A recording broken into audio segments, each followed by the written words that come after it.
What up, YouTube? Back at it again. Got me a cold air K&N Typhoon intake, short ram. I'm not a pro at this, so here's my attempt at installing a short ram intake. Alright, first steps, I unplugged the battery terminal. Unplugged, unscrewed the, whatever that thing is called. Take this out, just simple. You just with your fingers, it slides off. Then you start unclipping. Clip right there, clip right there. Screw this bolt. That's it for now. Alright, then you want to take the top off. Got the top off already. It's K&N stock air filter. Probably gonna sell that or give it away to somebody because now it's pointless, but I'm gonna continue.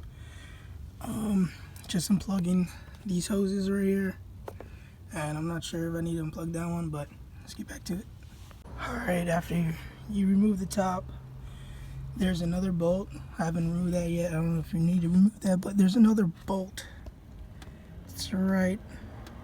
I took it out.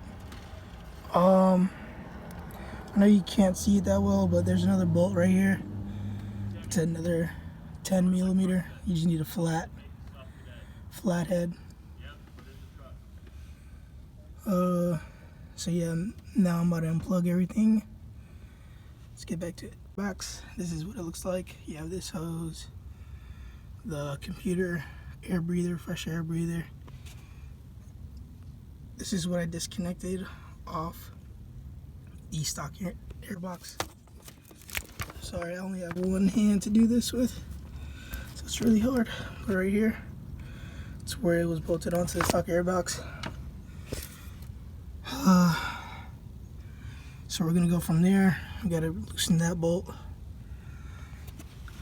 and then over here, this is on the bottom of the stock air box. You have this thing you need to take out, unscrew it, and you're gonna have to use it, reuse it.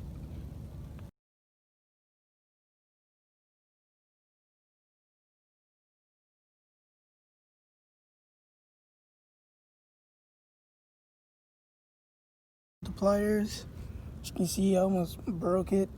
Almost broke the bolt to get it off. But you're gonna need to reuse this. I'm not really sure which hose is, but it's gonna have to be reused. Alright, next thing I did was install this bracket on this. That bolt. I need to take it out so I can bolt something there. But I'm not sure if I needed to take that bolt out, but I did just in case. So there's gonna be a tube that goes from that opening where you see it to an area, that port right there. So they give you a smaller tube, the K&N Typhoon. And what you do is just take off the clamps and put it on the new tube, so it gives you a better fitment because the original stock tube is a little bit too long. I'm about to install the intake. So I have all these things, the clamps, these bolts right here. I have them hand tightened just so I can remember where to put them back when I take them off and get a better look or idea of what it's going to look like. And I have the other bracket right here. So I took this part of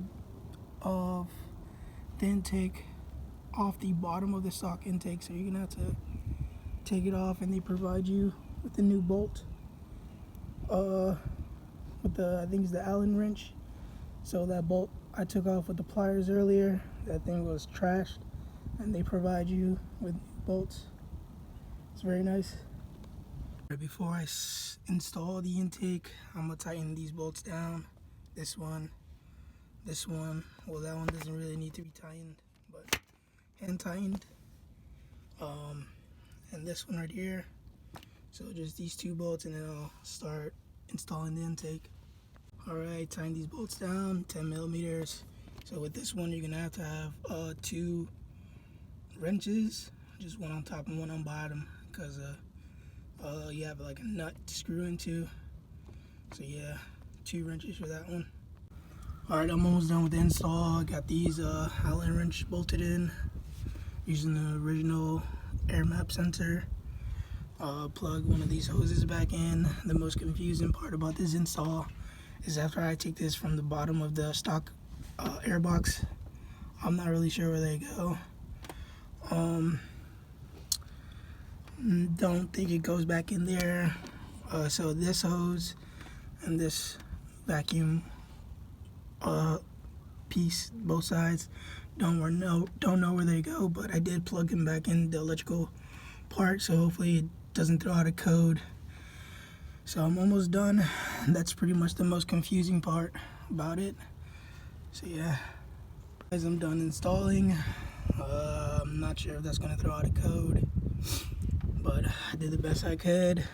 I'm not a professional, but yeah, if you guys need to look at it, I know it's hella confusing when you look it up online.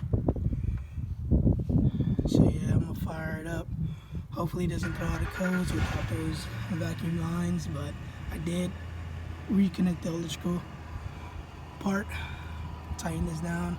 One thing is, tightening down is really difficult because it's all like crammed up in here, so some things you have to readjust or find a better way to tighten it down.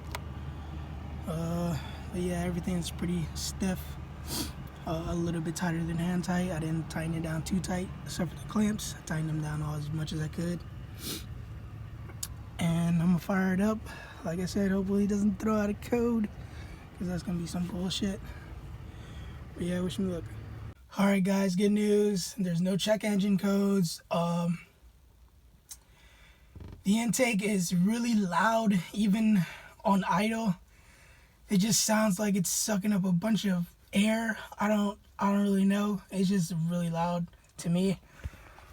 So the install went in fine. I'm off to get some electrical tape so I can put it over the battery terminal and the strut bar, because what I've noticed, there's like sparking going on, so it keeps moving. So I'm gonna tape that up, just block the circuit so it doesn't fire up. So yeah, I didn't make a video on the rear strut, so if you guys have a rear strut Megan Racing, that's how it's installed. Pretty simple. I didn't make a video on that because it was just fairly easy. So yeah, the intake is really easy. I don't really notice too much power on it, but I haven't stepped on it. I haven't gone through lift. I used all included parts, so everything that came in the package was needed and used. And I'm happy. Didn't throw out a code, so I'm so happy. I'll let you guys know in another video how it goes, how it feels. And if you guys see, I do have a new bumper. The KDB or KBD bumper was just too heavy. If I had some smaller wheels and I was really focused on drag racing, maybe that bumper would be awesome. Even for looks, that bumper looks great, but on a daily driven car, the stock bumper is perfect because it's just so much lighter. Yeah, so I got a new bumper, new painted stock bumper. And I do have some more stuff. I have a sound system, Sony speakers that I'm trying to install. Also have some RGB demonized XK glow that I'm trying to install, so I'll keep you guys updated. Thanks for watching.